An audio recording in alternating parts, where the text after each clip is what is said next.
നമസ്കാരം. പ്രൈം ഡിബേറ്റിലേക്ക് സ്വാഗതം. ശബരിമലയിൽ സംഭവിച്ചത് വെറും ഒരു കോടതി കേസ് മാത്രമല്ല, അതൊരു സർക്കാരിന്റെ വിശ്വാസത്തോടുള്ള സമീപനത്തിന്റെ പരീക്ഷണമായിരുന്നു. വിശ്വാസികളെ സംരക്ഷിക്കേണ്ട സർക്കാർ വിശ്വാസികൾക്കെതിരെ നിന്നു. ആചാരങ്ങൾ കാക്കേണ്ട സർക്കാർ ആചാരങ്ങളെ തകർക്കാൻ ശ്രമിച്ചു.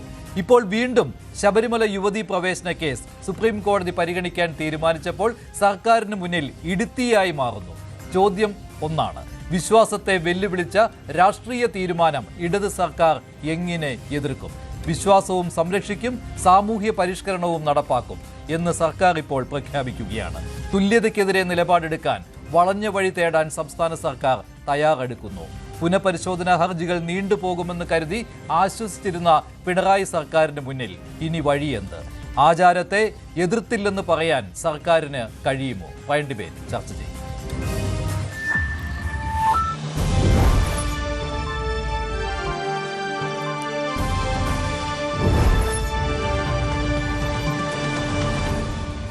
ശബരിമലയിൽ യുവതീ പ്രവേശനം അനുവദിച്ചതിനെതിരെയുള്ള പുനഃപരിശോധനാ ഹർജികളിൽ വാദം കേൾക്കുവാൻ സുപ്രീം കോടതി സമയം നിശ്ചയിച്ചു. ഇതനുസരിച്ച് മാർച്ച് 14-നകം സംസ്ഥാന സർക്കാർ നിലപാട് അറിയിക്കണം. അതായത് യുവതീ പ്രവേശനത്തെ എതിർക്കുകയാണോ അനുകൂലിക്കുകയാണോ സംസ്ഥാന സർക്കാർ എന്ന കാര്യമാണ് പ്രധാനമായും അറിയിക്കേണ്ടത്. അതോടൊപ്പം തന്നെ എതിർകക്ഷികളുടെയും പുനഃപരിശോധനാ ഹർജി നൽകിയവരുടെയും വാദങ്ങൾ വിശദമായി കേൾക്കുവാനും തീരുമാനിച്ചിട്ടുണ്ട്.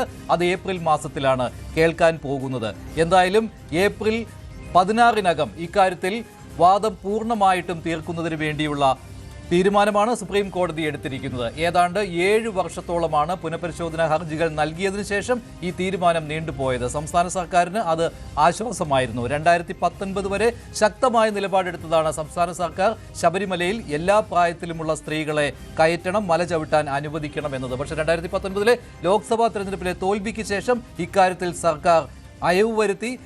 സംസ്ഥാന സർക്കാരിന് വേണമെങ്കിൽ ശബരിമലയിൽ എല്ലാ പ്രായത്തിലുമുള്ള സ്ത്രീകളെയും മല ചവിട്ടിക്കാമായിരുന്നു. പക്ഷേ അതിനുള്ള ശ്രമം പിന്നീട് നടന്നിട്ടില്ല. കാരണം സുപ്രീം കോടതി ആ വിധി സ്റ്റേ ചെയ്തിരുന്നില്ല. പുനഃപരിശോധനാ ഹർജികൾ കേൾക്കുവാൻ മാത്രമേ തീരുമാനിച്ചിരുന്നുള്ളൂ. എന്തായാലും ഒരു രാഷ്ട്രീയ തിരിച്ചടി ഉണ്ടായതിനെ തുടർന്നാണ് സംസ്ഥാന സർക്കാർ നിലപാട് മാറ്റിയത്. പക്ഷേ അതൊരു പരസ്യ പ്രഖ്യാപനമായിരുന്നില്ല. പക്ഷേ ഇപ്പോൾ സംസ്ഥാന സർക്കാരിന് മുന്നിൽ ഒറ്റ വഴിയേ ഉള്ളൂ. ഈ വിഷയത്തിൽ എന്ത് നിലപാടാണ് ഉള്ളത് എന്ന് സുപ്രീം കോടതിയെ ബോധിപ്പിക്കേണ്ടി വരും. ഇപ്പോഴും ഇക്കാര്യത്തിൽ നിലപാട് വ്യക്തമാക്കിയിട്ടില്ല സംസ്ഥാന സർക്കാർ.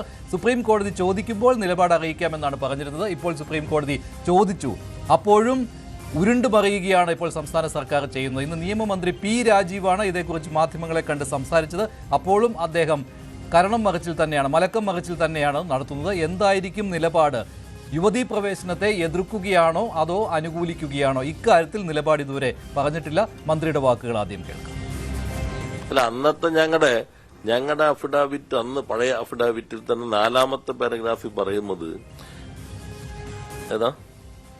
കോടതി വിധിയല്ല, ഇതൊരു ആചാരവും ദീർഘകാലമായി തുടർന്നു വരുന്ന കാര്യങ്ങളായതുകൊണ്ട് ഹിന്ദു മത ആചാരങ്ങളായി ബന്ധപ്പെട്ട ആഴത്തിൽ പാണ്ഡിത്യമുള്ള ആളുകളും കറപ്റ്റ് അല്ലാത്ത സാമൂഹ്യ പരിഷ്കർത്താക്കളും ചേരുന്ന ഒരു കമ്മീഷനെ കോടതി കോൺസ്റ്റിറ്റ്യൂട്ട് ചെയ്തിട്ട് അവരുടെ അഭിപ്രായത്തിനാണ് പരിഗണന കൊടുക്കേണ്ടതെന്നാണ് അന്ന് ഞങ്ങൾ പറഞ്ഞത്. പക്ഷെ കോടതി അതെല്ലാം എടുത്തത്. അങ്ങനെ കമ്മീഷനെ സുപ്രീം കോടതി കോൺസ്റ്റിറ്റ്യൂട്ട് ചെയ്തില്ലല്ലോ. നാം കാണേണ്ടത് യുവതീ പ്രവേശനത്തിനൊപ്പം സുപ്രീം കോടതിയുടെ വിധി വന്നു, സ്വാഭാവികമായിട്ടും ബൈൻഡിംഗ് ആണ്. അതേ സുപ്രീം കോടതി തന്നെ റിവ്യൂ ചെയ്യാൻ തീരുമാനിച്ചു. ആ റിവ്യൂ ചെയ്യുമ്പോൾ ഇപ്പൊ സ്റ്റേ ഇല്ല. ആദ്യത്തെ വിധി സ്റ്റേ ചെയ്തിട്ടുള്ള റിവ്യൂ, ഈ ചോദ്യങ്ങൾ അപ്പോഴിപ്പോൾ വേണമെങ്കിൽ ആ വിധി ഓർഡറാണെന്ന് പറയാമല്ലോ. പക്ഷെ അങ്ങനെ സ്വാഭാവികമായിട്ട് സുപ്രീം കോടതി റിവ്യൂ ചെയ്യാണ്. ആ റിവ്യൂ ചെയ്യുമ്പോൾ അവർ തന്നെ പറഞ്ഞു, ആദ്യം ഈ 7 അടിസ്ഥാന പ്രശ്നങ്ങൾ ചർച്ച ചെയ്തിട്ടേ ഇതിലേക്ക് വരുള്ളൂ. അപ്പൊ നമ്മളോട് ഈ 7 പ്രശ്നങ്ങളിൽ കോടതി എന്തൊക്കെയാണോ ആവശ്യപ്പെട്ടിട്ടുള്ളത് ആ കുറെ കൂടി സങ്കീർണമാണല്ലോ. ഇതൊരു ഒബ്ജക്റ്റീവ് ടൈപ്പ് ചോദ്യമല്ലല്ലോ, 1 മിനിറ്റ് കൊണ്ട് പരിഹാരം കാണാവുന്ന ഒരു സംഗതി അല്ലല്ലോ ഇത്. ഇതൊരു സങ്കീർണമായ ഭരണഘടനാ പ്രശ്നങ്ങളാണ്. സുപ്രീം കോടതി തന്നെ 9 അംഗ ബെഞ്ച് എന്ന് പറഞ്ഞാൽ വളരെ അസാധാരണമായിട്ടല്ലേ 9 അംഗ ബെഞ്ച് വരിക, ഭരണഘടനാപര പ്രശ്നങ്ങളുടെ പരിശോധിക്കുക. നമ്മളപ്പോ അതിനകത്ത് എല്ലാ വശവും നോക്കും. ഞാൻ പറഞ്ഞു, ഞങ്ങൾ തന്നെ നേരത്തെ കൊടുത്ത സ്റ്റാൻഡ് അംഗീകരിച്ചിരുന്നില്ല. ഞങ്ങളെടുത്ത സ്റ്റാൻഡ് എന്തായിരുന്നു? നിങ്ങളത് പറയാത്തതുകൊണ്ടാണ്. അല്ല, അത് സുപ്രീം കോടതി വിധിയുടെ പശ്ചാത്തലത്തിലാണ്. ഇപ്പൊ ഏഷ്യാനെറ്റ് ഇന്ന് സംപ്രേഷണം ചെയ്യണ്ട എന്ന് സുപ്രീം കോടതി വിധിച്ചാൽ നിങ്ങൾ എന്ത് ചെയ്യും? ഞങ്ങളൊരു സ്റ്റാൻഡ് നേരത്തെ എടുത്തെന്ന് പറഞ്ഞ് നിൽക്കാൻ പറ്റുമോ? അല്ല അതിലിപ്പോ റിവ്യൂ ചെയ്യുന്ന കോടതി. അല്ല വിധി എങ്ങനെ വന്നു? സർക്കാർ പിന്തുണച്ചുകൊണ്ടാണ് വിധി വന്നത്. ആ അഫിഡാവിറ്റിൽ ഒരു പോയിന്റ് ഞാൻ പറഞ്ഞ് നിങ്ങൾക്ക് മനസ്സിലായില്ലേ? അല്ല അല്ല ഇപ്പൊ ഇന്ന് സുപ്രീം കോടതിയിൽ നമ്മുടെ ഒരു വക്കീലിനല്ലേ ചുമതലപ്പെടുത്തിയേക്കണേ. ഇപ്പൊ സുപ്രീം കോടതി റിവ്യൂ ചെയ്യാൻ തീരുമാനിച്ചാൽ പിന്നെ അത് ശരിയാണോ തെറ്റാണോ നമ്മളിപ്പോ പറയേണ്ട കാര്യം എന്താ? അല്ല ഇപ്പൊ സുപ്രീം കോടതി റിവ്യൂ അല്ല, നിങ്ങൾക്ക് മനസ്സിലായില്ല ഈ വിധിയിൽ. അല്ല അങ്ങനെ കോടതി ഞങ്ങളോട് പറയാൻ പറഞ്ഞിട്ടില്ല. കാരണം പറയുകയാണ് ചെയ്യുന്നത്. നിയമമന്ത്രി പി രാജീവും ഒരു കാര്യത്തിൽ മാത്രം വ്യക്തത വരുത്തുന്നില്ല. ശബരിമല യുവതീ പ്രവേശനത്തെ അനുകൂലിക്കുകയാണോ എതിർക്കുകയാണോ സംസ്ഥാന സർക്കാർ ചെയ്യുന്നത് എന്ന് തുറന്നു പറയുവാൻ സംസ്ഥാന സർക്കാരിന് കഴിയുന്നില്ല. മുൻപ് തുറന്നു പറഞ്ഞിരുന്നതാണ് തുല്യതയ്ക്കാണ് പ്രാധാന്യം ഉള്ളത്. ഭരണഘടനാ അനുച്ഛേദത്തിൽ 14 പ്രകാരം തുല്യതയ്ക്കാണ് പ്രാധാന്യമുള്ളത്. അതുകൊണ്ട് സംസ്ഥാന സർക്കാർ ആ നിലപാടിനൊപ്പമാണ്. സ്ത്രീയും പുരുഷനും തമ്മിലുള്ള വിവേചനം അവിടെ പാടില്ല. എല്ലാ പ്രായത്തിലുമുള്ള സ്ത്രീകൾക്ക് അവിടെ ശബരിമലയിൽ പ്രവേശനം അനുവദിക്കണം എന്നുള്ള കൃത്യമായ നിലപാട് സംസ്ഥാന സർക്കാരിനുണ്ടായിരുന്നു. ഇപ്പോൾ പക്ഷേ ആ നിലപാട് തുറന്നു പറയാൻ സംസ്ഥാന സർക്കാർ മടിക്കുകയാണ്. നിയമമന്ത്രി മടിക്കുകയാണ്. അതിനു പകരം മുൻ സത്യവാങ്മൂലത്തിൽ പറഞ്ഞ ഒരു പാരഗ്രാഫ് ചൂണ്ടിക്കാട്ടിക്കൊണ്ടാണ് ഇപ്പോൾ പ്രതിരോധം തീർത്തിരിക്കുന്നത്. മിക്കവാറും ഇക്കാര്യമായിരിക്കും സുപ്രീം കോടതിയെ അറിയിക്കാൻ പോകുന്നത് എന്നും വ്യക്തമാണ്. ശ്രീ പണിക്കർ, ഡോക്ടർ ബി ജയരാജ്, ശ്രീ സേനാപതി വേണു, ശ്രീ രാഹുൽ ഈശ്വർ എന്നിവരാണ് ചേരുന്നത്. ആദ്യം ഡോക്ടർ ബി ജയരാജ്, എന്തൊരു നിലപാട് മാറ്റമാണ് ഇത്? ആർക്കും മനസ്സിലാവുന്ന കാര്യമാണല്ലോ. ഒന്നുകിൽ പറയുക ശബരിമലയിൽ യുവതീ പ്രവേശനം സാധ്യമാണ്, ആ സുപ്രീം കോടതി വിധിയെ ഞങ്ങൾ ഇപ്പോഴും ന്യായീകരിക്കുകയാണ്, അത് തന്നെ തുടർന്നോട്ടെ, പുനഃപരിശോധനാ ഹർജികൾ അത് പരിഗണിക്കേണ്ടതില്ല, അല്ലെങ്കിൽ അത് തള്ളിക്കളയണമെന്ന്. അതല്ലെങ്കിൽ മറിച്ച് പറയണം, യുവതീ പ്രവേശനം സാധ്യമല്ല, എല്ലാ പ്രായത്തിലുമുള്ള സ്ത്രീകളെ അനുവദിക്കുന്നത് ശരിയല്ല, അത് അവിടുത്തെ ആചാര ലംഘനമാണെന്ന്. ഇത് രണ്ടുമില്ലാത്ത ഒരു അഴകുഴമ്പൻ നിലപാട്. എന്താണ് ഇത്തരമൊരു നിലപാടിലേക്ക് സംസ്ഥാന സർക്കാർ പോകുന്നത്?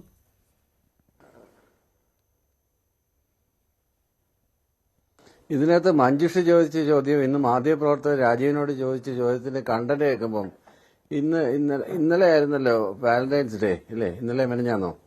വാലന്റൈൻസ് ഡേയിൽ ചില പയ്യന്മാർ വന്നിട്ട് ചോദിക്കത്തില്ലേ, എസ് ഓർനോ ഇപ്പൊ പറയണം, എന്നെ ഇഷ്ടമാണോ അല്ലയോ, എസ് ഓർനോ ഇപ്പൊ പറയണമെന്ന് പറയുന്ന, അങ്ങനെ മറുപടി പറയണമെന്ന്. എന്നാൽ തന്നെ കുട്ടികൾ ആലോചിച്ചിട്ട് അതിനൊരു മറുപടി പറയാൻ പറ്റത്തുള്ളൂ.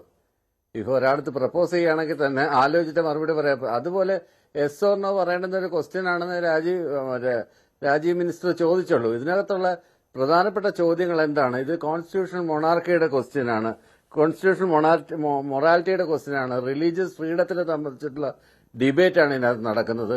പിന്നെ എല്ലായ്പ്പോഴും ഇപ്പോൾ സ്റ്റാൻഡ് മാറ്റി എന്ന് പറഞ്ഞിട്ട് എല്ലാ സമയത്തും ഒരു അഭിപ്രായം എന്ന് പറയുന്നത് ഇരുമ്പിലൊക്കെ ഒന്നുമല്ലോ.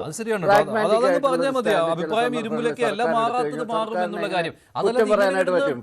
ഇങ്ങനെ ഉരുണ്ട് മറിയേണ്ട ആവശ്യമില്ല. ഞങ്ങൾ അന്ന് കൊടുത്ത സത്യവാങ്മൂലത്തിന് 4ാമത്തെ പാരഗ്രാഫിൽ ഇന്ന കാര്യമുണ്ടായിരുന്നു, അവിടെ ആചാര്യന്മാരോടൊക്കെ ചോദിക്കണം, അവിടെ നല്ലവരായ സാമൂഹ്യ പരിഷ്കർത്താക്കളോട്, അതായത് അഴിമതിക്കാരല്ലാത്ത സാമൂഹ്യ പരിഷ്കർത്താക്കളോട് ചോദിക്കണം, അവരോടൊക്കെ ചോദിച്ച് ഒരു തീരുമാനത്തിൽ എത്തണമെന്നും. ഇതൊന്നും സുപ്രീം കോടതിയിൽ വാദത്തിനിടെ കണ്ടില്ല കേട്ടോ. ഒറ്റക്കാര്യത്തിലാണ് സർക്കാർ നിശ്ചയദാർഢ്യത്തോടെ നിന്നത്, അതായത് തുല്യതയ്ക്കാണ് അവിടെ പ്രാധാന്യം എന്നുള്ളത്. മതസ്വാതന്ത്ര്യത്തിന് പോലുമല്ല, അതുപോലും സംസ്ഥാന സർക്കാരിന്റെ വാദമല്ലായിരുന്നു. തുല്യത 2007 VS അച്യുതാനന്ദൻ സർക്കാർ സുപ്രീം കോടതിയിൽ കൊടുത്ത സത്യവാങ്മൂലം അത് തന്നെയാണ് 2016 നവംബറിൽ 1ാം പിണറായി സർക്കാർ ആ സ്റ്റാൻഡിൽ ഉറച്ചു നിൽക്കുകയായിരുന്നു. ഇടയ്ക്ക് വന്ന ഉമ്മൻചാണ്ടി സർക്കാർ മറിച്ചൊരു സത്യവാങ്മൂലം കൊടുത്തിരുന്നു, യുവതീ പ്രവേശനം സാധ്യമല്ല എന്നത്. അതല്ല ഞങ്ങളുടെ നിലപാടെന്ന് 2017 നവംബറിൽ തന്നെ വ്യക്തമാക്കിയതാണ്. അതാണ് സുപ്രീം കോടതി ആ വിധിയിൽ തന്നെ 28ാമത്തെയും 29ാമത്തെയും പേജ് എടുത്താൽ സംസ്ഥാന സർക്കാരിന്റെ നിലപാട്, അത് ഉമ്മൻചാണ്ടി സർക്കാർ നിലപാട് മാറ്റിയത്, പിന്നീട് പിണറായി സർക്കാർ വന്നപ്പോൾ പഴയ നിലപാടിലേക്ക് പോയത്, ഇതെല്ലാം എടുത്തു പറഞ്ഞിട്ടുണ്ട് സുപ്രീം കോടതി. എന്നിട്ടും പറയുകയാണ് ഞങ്ങൾ അന്ന് കൊടുത്ത അഫിഡവിറ്റിന്റെ 4ാമത്തെ പാരഗ്രാഫ് വായിച്ചു നോക്കാൻ. അത് സുപ്രീം കോടതി പോലും അത് പരിഗണിച്ചിരുന്നില്ല. എന്നിട്ട് ഇപ്പോൾ അതെടുത്തുകൊണ്ടുവന്നാണ് പറയുന്നത് ഞങ്ങളുടെ നിലപാട് ഇതല്ല അതായിരുന്നു എന്ന്. സുപ്രീം കോടതി പരിഗണിച്ചില്ല എന്നുള്ള കാര്യം തന്നെ രാജീവ് പറയുന്നുണ്ടല്ലോ. മിനിസ്റ്റർ രാജീവ് അതിനെക്കുറിച്ച് തന്നെ പറയുന്നുണ്ടല്ലോ. ഇതിനകത്ത് ഒരാശയം സാമൂഹ്യ ശക്തിയാകുന്നുണ്ടെങ്കിൽ അത് റിയലൈസ് ചെയ്യുന്നൊരു പാർട്ടിയാണ്. കാര്യം ജനങ്ങളുടെ ഇടയിൽ ഇറങ്ങി ഉൾക്കൊണ്ടുകൊണ്ട് പ്രവർത്തിക്കാനും കഴിയുന്ന ഒരു സാഹചര്യം CPM-നുണ്ട്. കാര്യം ജനങ്ങളുമായിട്ട് നിരന്തരം ബന്ധമാണ്. ഇതിനകത്ത് ഈ പറയുന്ന സംഘപരിവാർ ശക്തികൾക്കോ കോൺഗ്രസിനോ ആത്മാർത്ഥമായി വിധി നടപ്പിലാക്കുന്നതിൽ താല്പര്യമുണ്ടോ? താല്പര്യമില്ലെന്നാണ്. RSS തന്നെ U-ടേൺ എടുത്തതാണ് ഈ ഒരു വിഷയത്തിൽ. അതുപോലെ തന്നെ ഈ U-ടേൺ എടുത്തവരുടെ ആളുകൾ തന്നെയാണ് ഇന്ന് പറയുന്നത് CPM ഇതിനകത്ത് U-ടേൺ എടുക്കുന്നു, LDF സർക്കാർ ഇതിനകത്ത് U-ടേൺ എടുക്കുന്നു എന്ന് ആവശ്യപ്പെട്ട് പറയുന്നത്. അപ്പൊ ഇതിനകത്ത് U-ടേൺ എടുക്കുക, ഇത് ഇലക്ഷന് വേണ്ടിയിട്ടുള്ള എങ്ങനെ ഇതിനകത്ത് നിന്ന് ഇങ്ങനെ ഈ ഒരു ഇഷ്യൂനകത്ത് നിന്ന് എങ്ങനെ ഇലക്ട്രൽ ഗെയിൻസ് ഉണ്ടാക്കാം എന്ന് പറഞ്ഞിട്ടുള്ളൊരു നീക്കം മാത്രമാണ് ഇതുമായിട്ട് ബന്ധപ്പെട്ട് നോക്കുന്നത്. ഏത് മാർഗത്തിലൂടെയും ഞാൻ എപ്പോഴും പറയാറുള്ളത് പോലെ by hook or crook, Sabarimala വിധിയെങ്കിൽ അങ്ങനെ, അല്ലെങ്കിൽ കോടതിയിൽ നിന്ന് ശാസനം ഉണ്ടെങ്കിൽ അങ്ങനെ, ഏതെങ്കിലും രീതിയിൽ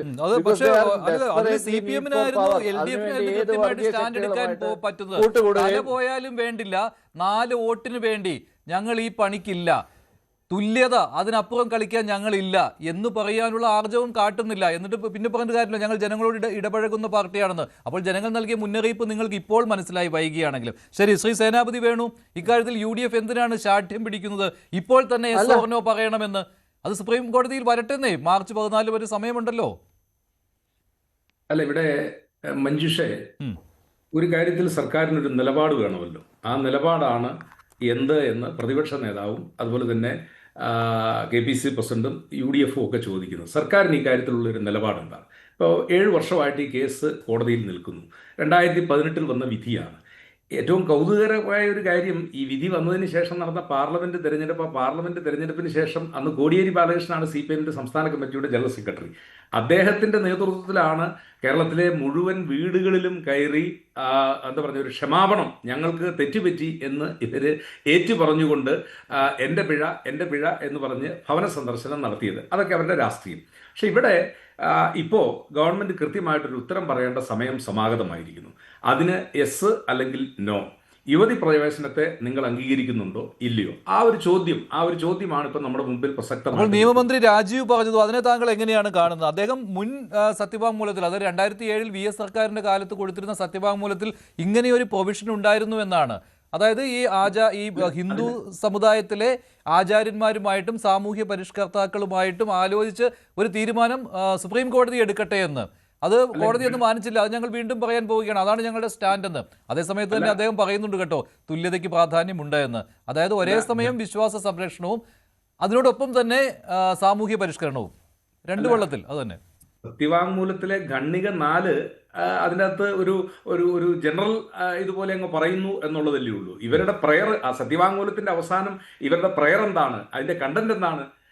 തുല്യത, ആർട്ടിക്കിൾ 14 നിലനിൽക്കുന്നതുകൊണ്ട് തുല്യത എന്നുള്ള ആ കൺസെപ്റ്റിൽ എല്ലാവർക്കും പ്രവേശനം അനുവദിക്കാം എന്നുള്ളതാണ്. ഇവിടെ നമ്മൾ ഒരുപാട് കാര്യങ്ങൾ ഈ കാര്യത്തെക്കുറിച്ച് ചർച്ച ചെയ്തിട്ടുള്ളതായതുകൊണ്ട് ഈ കാനന ക്ഷേത്രവും ഇതിൻ്റെ ഒരു വിശ്വാസവും അത് വളരെ എന്താ പറയുക സവിശേഷമായ ഒരു ക്ഷേത്രമാണ്. കാരണം ഇത് ജനവാസ കേന്ദ്രത്തിലോ അല്ലെങ്കിൽ ആളുകൾ താമസിക്കുന്നിടത്തോ ഒന്നും പണിതല്ല. ഇത് കൊടുങ്കാട്ടിലിരിക്കുന്ന ഒരു ക്ഷേത്രം. അത് എന്തെങ്കിലും ഒരു പർപ്പസ് അന്നത്തെ കാലത്ത് ഇത് പരശുരാമനാൽ സ്ഥാപിക്കപ്പെട്ടു എന്നുള്ളതൊക്കെ വിശ്വാസം. അപ്പോൾ ഇത് അന്ന് മുതൽ തുടർന്ന് വരുന്ന ഒരു വിശ്വാസം. ആ വിശ്വാസപ്രകാരം ആരുടെയെങ്കിലും ഭരണഘടന ഒന്നും ഇതിൻ്റെ അകത്ത് ലംഘിക്കപ്പെടുന്നില്ല എന്നുള്ളതാണ്. ഞാൻ ഒരു കൗതുകത്തിന് വേണ്ടി മഞ്ജുഷെ, ഈ ഡോക്ടർ ബാബു പോളിന്റെ കഥ ഇതുവരെ എന്ന് പറഞ്ഞൊരു പുസ്തകമുണ്ട്. അതിൻ്റെ അകത്ത് ഒരു മിനിറ്റ് എനിക്ക് തരണം. അതിൻ്റെ അകത്ത് ഈ വിശ്വാസവും ഭരണഘടനയൊക്കെ എങ്ങനെയാണ് ഇത് പരസ്പരം ചേർന്ന് പോകാത്തത് എന്നുള്ളത് ഞാൻ സൂചിപ്പിക്കാനാണ്. അതായത് ഇടുക്കി ജലാശയം രൂപപ്പെടുമ്പോൾ ഒരു ശാസ്ത്ര ക്ഷേത്രം വെള്ളത്തിനടിയിലാകുമായിരുന്നു.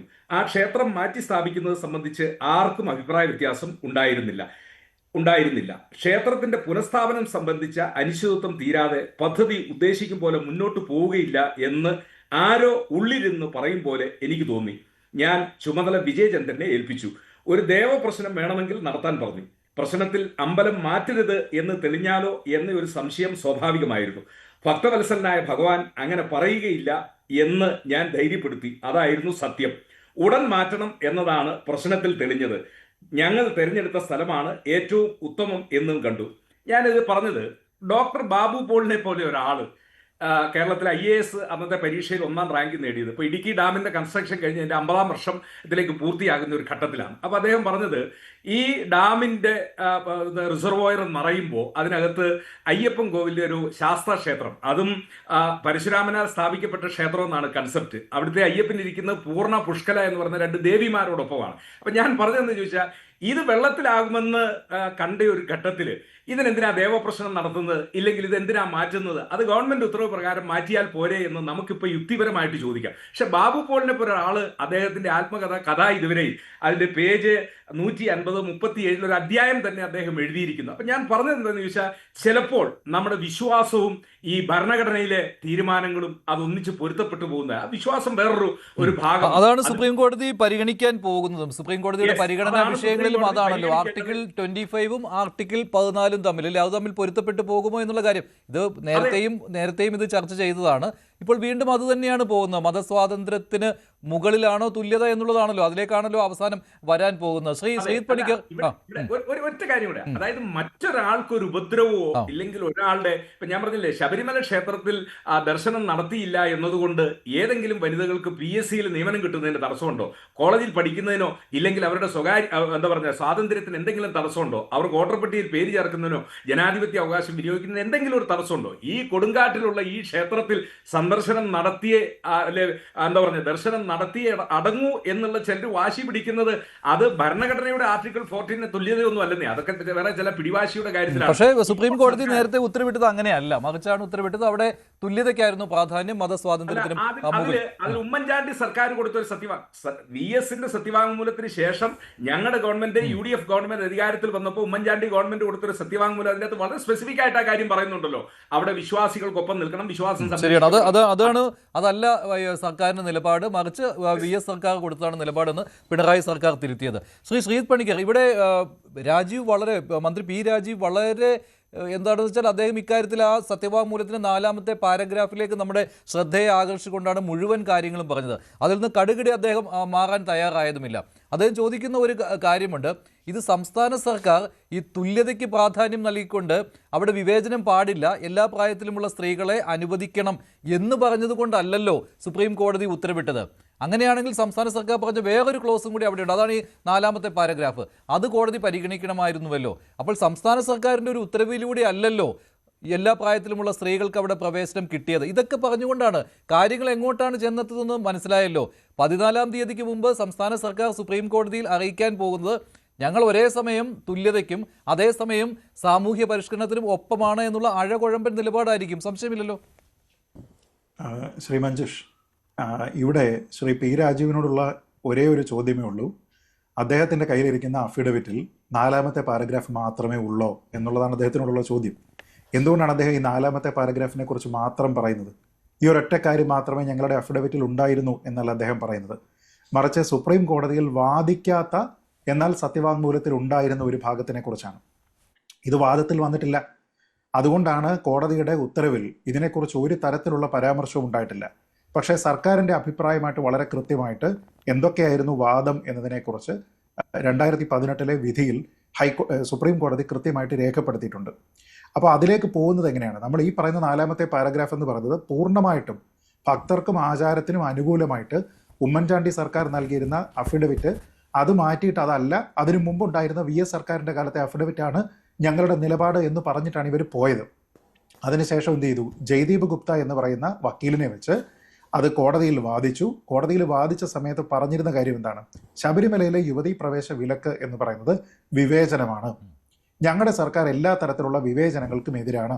പുരുഷന്മാർക്ക് എവിടെയൊക്കെ പ്രവേശിക്കാമോ അവിടെയെല്ലാം സ്ത്രീകൾക്കും പ്രവേശിക്കാം എന്നുള്ളതാണ് സർക്കാരിൻ്റെ നിലപാട് എന്ന് പറയുമ്പോൾ നമ്മൾ ഈ പറഞ്ഞിരിക്കുന്ന തുല്യത എന്നുള്ളതാണ് സർക്കാരിൻ്റെ പ്രധാനപ്പെട്ട പോയിന്റ്. പക്ഷെ അത് മാത്രമല്ല, നമ്മുടെ ഭരണഘടനയിലുള്ള മറ്റ് 2 ആർട്ടിക്കിളുകൾ കൂടി കോട്ട് ചെയ്തുകൊണ്ട് ഇതിനെ വളരെ വക്രീകരിച്ച് പറയാനും കൂടി ശ്രമിച്ചു. ഉദാഹരണത്തിന് ആർട്ടിക്കിൾ 13 നമുക്കറിയാമല്ലോ, ഏതെങ്കിലും ഒരു നിയമം അത് ഒരാളിൻ്റെ മൗലികാവകാശത്തിനെ ലംഘിക്കുന്നതാണ് എങ്കിൽ ആ നിയമത്തിന് സാധുതയില്ല എന്നുള്ളതാണ്.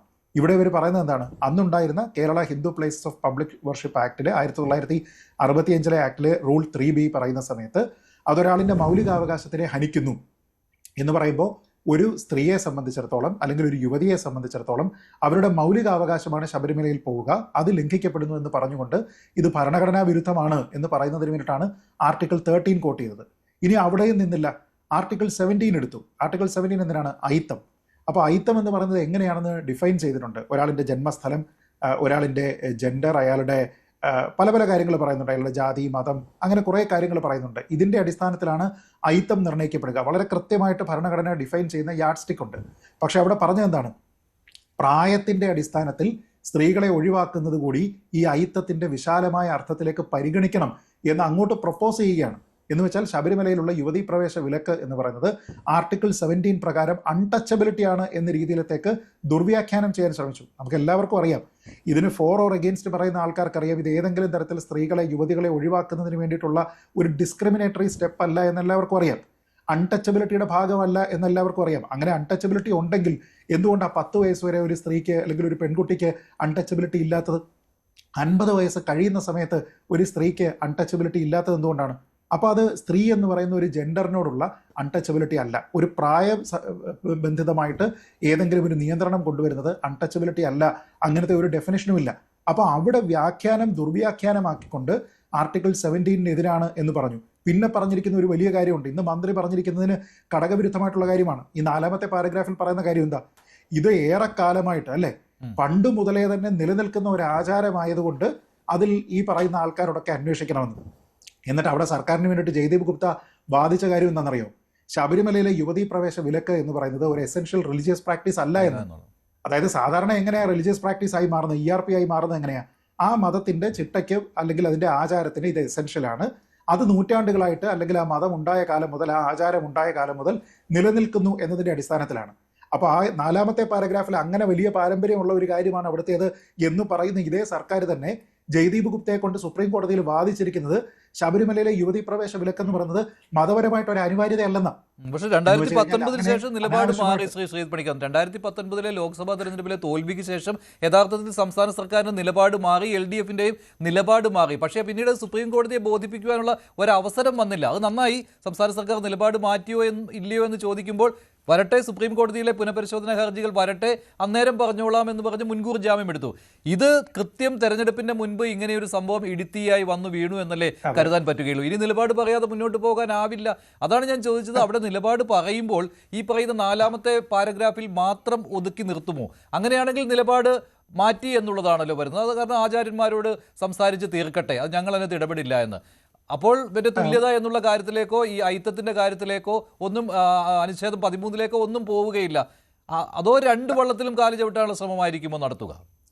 മഞ്ജുഷ്, ഇത് ഏത് രീതിയിലാണെങ്കിലും സർക്കാർ 2 വള്ളത്തിൽ കാല് വെച്ചിട്ട് വെള്ളത്തിൽ വീഴാനുള്ള സാധ്യതയാണ്. കാരണം അവരെന്ത് പറഞ്ഞു കഴിഞ്ഞാലും അവർ നേരത്തെ വാദിച്ചിരുന്ന വാദങ്ങളെല്ലാം തന്നെ കോടതിയുടെ 2018 ഓർഡറിൽ വളരെ കൃത്യമായിട്ട് രേഖപ്പെടുത്തിയിട്ടുണ്ട്. ആ രേഖപ്പെടുത്തിയിരിക്കുന്ന കാര്യങ്ങളാണ് സർക്കാരിൻ്റെ നിലപാട്. അതല്ലാതെ അഫിഡവിറ്റിലെ 4ാമത്തെ പാരഗ്രാഫ് മാത്രമല്ല. അവിടെ എന്താണോ വാദിച്ചിരിക്കുന്നത്, കോടതി എന്തിലാണോ കൺവിൻസ്ഡ് ആയിരിക്കുന്നത്, നിങ്ങളുടെ പ്രൈമറി വാദമായിട്ട് കോടതി എന്താണോ സ്വീകരിച്ചിരിക്കുന്നത്, അതാണ് നിങ്ങളുടെ നിലപാട്. ആ നിലപാട് അന്നും ഇത് തന്നെ ആയിരുന്നുവെങ്കിൽ ഇത്ര തിടുക്കപ്പെട്ടത് നടത്തുമായിരുന്നില്ല. അപ്പോൾ അതേ സമയത്ത് നമ്മൾ പറഞ്ഞിരുന്നതാണ് ഓർത്തഡോക്സ് ജേക്കബൈറ്റ് തർക്കം ഉണ്ടായിരുന്നു ഈ പള്ളികൾ തമ്മിൽ. അന്ന് കോടതി സുപ്രീം കോടതി എന്തായിരുന്നു പറഞ്ഞിരുന്നത്? ഈ പള്ളികളെല്ലാം തന്നെ ഓർത്തഡോക്സുകാർക്ക് വിട്ടുകൊടുക്കണം എന്ന് പറഞ്ഞു. അപ്പോൾ സർക്കാർ ഉടനെ തന്നെ എന്നാൽ ശരി എല്ലാ പള്ളികളും ഞങ്ങൾ ഓർത്തഡോക്സുകാർക്ക് അങ്ങ് കൊടുക്കുകയാണെന്നാണോ പറഞ്ഞത്? അല്ല, സമവായം വേണം, ചർച്ച വേണം, മറ്റുള്ള ആൾക്കാരെ പാസിഫൈ ചെയ്യണം, ഇതിൽ ഏതെങ്കിലും രീതിയിൽ വർക്കബിൾ ആയിട്ടുള്ള ഒരു സൊല്യൂഷൻ ഉണ്ടോ എന്ന് നോക്കണം എന്നുള്ളതാണ്. ഇവിടെ അയ്യപ്പ വിശ്വാസികളെ സംബന്ധിച്ചിടത്തോളം അതിനുള്ള സമയം കൊടുത്തില്ല എന്ന് തന്നെയല്ല, ഇതിന്റെ റിവ്യൂ ഘട്ടത്തിലേക്ക് വന്നല്ലോ. അത് കുറച്ച് സമയം കഴിഞ്ഞതിന് ശേഷമാണ്. അപ്പോൾ സോഷ്യലി ഉണ്ടായിരിക്കുന്ന എന്തൊക്കെ റിപ്പർക്കഷൻസ് ആണ് എന്നതിനെപ്പറ്റി കൃത്യമായി ബോധ്യമുണ്ടായിരുന്നിട്ടും സർക്കാർ ഈ റിവ്യൂ പരിഗണിക്കുന്ന സമയത്ത് ഇതേ ജയ്ദീപ് ഗുപ്തയോട് പറഞ്ഞിരുന്ന കാര്യം എന്താണ് എന്ന് അന്നത്തെ കോടതി ഉത്തരവിൽ പറയുന്നുണ്ട്. അത് മാധ്യമങ്ങൾ അന്ന് റിപ്പോർട്ട് ചെയ്തിട്ടുണ്ട്. അന്ന് പറഞ്ഞിരുന്നത് എന്താണ്? സർക്കാർ അതിശക്തമായിട്ട് ഈ റിവ്യൂ പെറ്റീഷൻസ് പരിഗണിക്കുന്നതിനെ എതിർക്കുകയാണ് ചെയ്തത്. ഇപ്പോൾ പറയുന്നത് എന്താണെന്ന് വെച്ചാൽ അത് സുപ്രീം കോടതിയല്ലേ ഉത്തരവിട്ടത്, സംസ്ഥാന സർക്കാർ എന്ത് ചെയ്യാനാണെന്ന്. ശ്രീ ഡോക്ടർ ബി ജയരാജ്, സംസ്ഥാന സർക്കാർ ആ റിവ്യൂ ഹർജികളെ പോലും അനുകൂലിച്ചിരുന്നില്ല. സംസ്ഥാന സർക്കാരിന് ഒരു നിയമപരമായിട്ട് ഒരു കുഴപ്പവും അവിടെ ഉണ്ടാകാൻ പോകുന്നില്ലായിരുന്നു. ഈ പുനഃപരിശോധനാ ഹർജികളെ അനുകൂലിച്ചാൽ, അതായത് വിധി അത് നടപ്പാക്കാൻ ബുദ്ധിമുട്ടുണ്ടെന്നുള്ള കാര്യം വേണമെങ്കിൽ സർക്കാരിനെ അറിയിക്കാമായിരുന്നു. കാരണം സംസ്ഥാനത്തെ ക്രമസമാധാന പ്രശ്നം അപ്പോൾ മോശമായിരുന്നു. ഇതൊന്നും സർക്കാർ അറിയിച്ചില്ല. റിവ്യൂ ഹർജിയെ സപ്പോർട്ട് ചെയ്യാതിരുന്നിട്ട് ഇത്രയും നാൾ ഇതിങ്ങനെ അഴകുഴമ്പൻ നയമായിട്ട് ഞങ്ങൾക്ക് സുപ്രീം കോടതിയിൽ വരട്ടെ, അപ്പോൾ ഞങ്ങൾ പറഞ്ഞോളാം എന്ന് പറഞ്ഞുകൊണ്ട് മാറ്റി കൊണ്ടുപോവുകയായിരുന്നു ചെയ്തത്. എന്നിട്ട് ഇപ്പോൾ പറയുകയാണ് ഞങ്ങളുടെ നിലപാട് ഇതൊന്നും ആയിരുന്നില്ല, ഞങ്ങൾ വിശ്വാസത്തിന് എതിരല്ലായിരുന്നു എന്നൊക്കെ ഇപ്പോൾ പറഞ്ഞ് തടിതപ്പാൻ നോക്കുകയാണ്.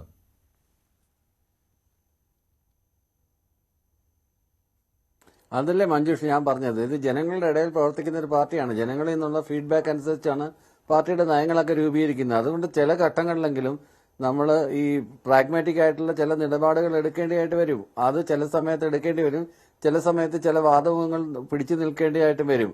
അതൊക്കെ സാഹചര്യങ്ങൾ അനുസരിച്ചാണ് തീരുമാനം എടുക്കേണ്ടത്.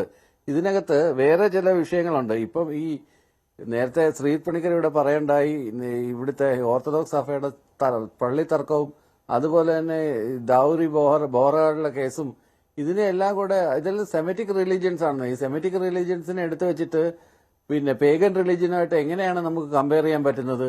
ഹിന്ദുമതം പോലെ വളരെ വിശാലമായ ഒരു മതത്തിന് പലതരത്തിലുള്ള ആചാരങ്ങളുള്ള ഒരു മനുഷ്യനെ ഏകദൈവ വിശ്വാസമായിട്ട് എങ്ങനെയാണ് നമുക്ക് കൂട്ടിച്ചേർത്ത് വായിക്കാൻ പറ്റുന്നത്? രണ്ട് രീതിയാണ്. അത് എത്ര പറഞ്ഞാലും അത് സംഘപരിവാർ ആളുകൾക്കും എത്ര പറഞ്ഞ് മനസ്സിലാക്കിയാലും മനസ്സിലാവാത്തൊരു കാര്യമാണ്. അവരങ്ങനെ ചെയ്യുന്നില്ലേ, ഇവരിങ്ങനെ ചെയ്യുന്നില്ലേ, അവർക്ക് അങ്ങനെ ആയിക്കൂടെ, എങ്കിൽ പിന്നെ ഞങ്ങൾക്ക് ഇങ്ങനെ ആയിക്കൂടെ, അവിടെ എന്തുകൊണ്ട് പറയുന്നില്ല എന്നൊക്കെ പറയുന്ന വളരെ ബാലിശമായിട്ടുള്ള ഏറ്റവും ബാലിശമായിട്ടുള്ള ഒരു വാദമുഖമാണ് അതുമായിട്ട് ബന്ധപ്പെട്ട് എനിക്ക് അതാണ് പറയാനുള്ളത്. പിന്നീട് ഈ ഒരു വിധിയാണ് സർക്കാർ തീരുമാനിച്ച തീരുമാനമല്ല. ഞാൻ അല്ല, ശബരിമല വിധിയിൽ സർക്കാർ പറഞ്ഞു ഇത് സുപ്രീം കോടതിയുടെ വിധിയാണ്, നടപ്പാക്കാതിരിക്കാൻ പറ്റില്ല എന്ന്. മറ്റു വിധികളിൽ അങ്ങനെ അല്ലായിരുന്നു സംസ്ഥാന സർക്കാർ നിലപാട് എന്നാണ് പറഞ്ഞത്. അപ്പോൾ താങ്കൾ പറഞ്ഞു അത് ജനങ്ങളിൽ ഇറങ്ങി അതായത് തിരുത്തൽ വരുത്തുമ്പോഴും അത് പറയുന്നുമില്ല. മഞ്ജുഷ്, രണ്ട് രീതിയാണ്. അതാണ് ഞാൻ വ്യക്തമാക്കിയത്. സുപ്രീം കോടതി വിളിച്ചു പറഞ്ഞെന്ന് പറഞ്ഞിട്ട് എല്ലാ സ്ഥലത്തും ഒരേപോലെ നടപടിയെടുക്കാൻ പറ്റില്ല. കാര്യം രണ്ട് രീതിയാണ്, രണ്ട് രീതിയിലുള്ള. അങ്ങനെയാണെങ്കിൽ ഇതിലെന്തുകൊണ്ട് പിന്നോട്ട് പോയി? അല്ല, ഞാൻ ചോദിക്കട്ടെ ഡോക്ടർ ബി ജയരാജ്, 2019 ശേഷവും എല്ലാ മണ്ഡല മകരവിളക്ക് സമയത്തും 2019 ശേഷവും എല്ലാ മണ്ഡലം മകരവിളക്ക് സമയത്തും ഈ മാസപൂജകളുടെ സമയത്തും ഒക്കെ യുവതികളെ പ്രവേശിപ്പിക്കുന്നത് തടസ്സമില്ലായിരുന്നു. ആ വിധിക്ക് സ്റ്റേ ഇല്ല, ആ വിധിക്ക് സ്റ്റേ ഇല്ല, ആ വിധിക്ക് സ്റ്റേ ഇല്ല. പക്ഷേ എന്തുകൊണ്ട് സർക്കാർ പിന്നോട്ട് പോയി? അല്ല, ആ വിധിക്ക് സ്റ്റേ ഇല്ല, ശബരിമല വിധിക്ക് ഇതുവരെ സ്റ്റേ ഇല്ല. പിന്നെ എന്തുകൊണ്ട് സർക്കാർ പിന്നോട്ട് പോയി? ഇത് പേഗനാണോ സെമറ്റിക് ആണോ എന്നൊന്നും അല്ലല്ലോ. സുപ്രീം കോടതി തീരുമാനിച്ച വിഷയത്തിൽ സർക്കാർ എന്തുകൊണ്ട് വിധി നടപ്പാക്കിയില്ല എന്നുള്ളതേ ചോദ്യമുള്ളൂ. അവിടെ സർക്കാർ വിഷയത്തിൽ ഇത് തന്നെയാണ് അതിന് മറുപടി. അത് വളരെ കറക്റ്റ് ആയിട്ട്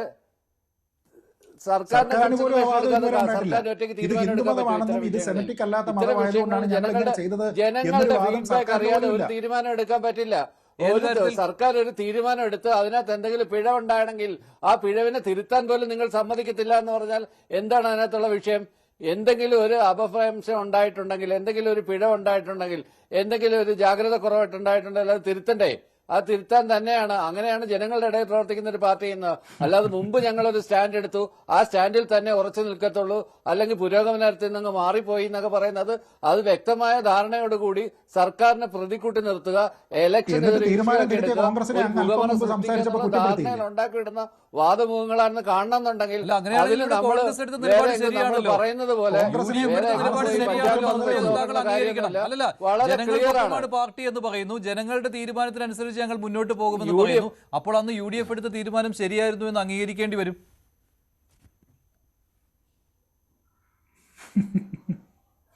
UDF എടുത്ത തീരുമാനത്തിനെ കുറിച്ച് അല്ലല്ലോ ഇവിടെ ചർച്ച ചെയ്യുന്നത്. ഇവിടെ തെരഞ്ഞെടുപ്പ് അടുത്തിരിക്കുന്ന സമയത്ത് നിങ്ങൾക്ക് തെറ്റുപറ്റി, LDFന് തെറ്റുപറ്റി, UDFനും BJPക്കും അത് അല്ലല്ല, അവർ രണ്ടുപേരും ഒരേ നിലപാടെടുത്തു. അവർക്കും ആദ്യം നിലപാട് അതല്ലായിരുന്നു. അവർ യുവതി പ്രവേശനത്തിൽ അല്ലല്ല, BJP യുവതി പ്രവേശനത്തിൽ അവർ രണ്ടുപേരും ഒരേ നിലപാടല്ല മഞ്ജുഷ്. താങ്കൾ പറഞ്ഞു നിങ്ങൾ ജനങ്ങളുടെ പൾസ് ഇപ്പോൾ മനസ്സിലാക്കിയത്, അവരന്നേ മനസ്സിലാക്കി. പ്രവേശനത്തിന് അനുകൂല ആയിരുന്നില്ല.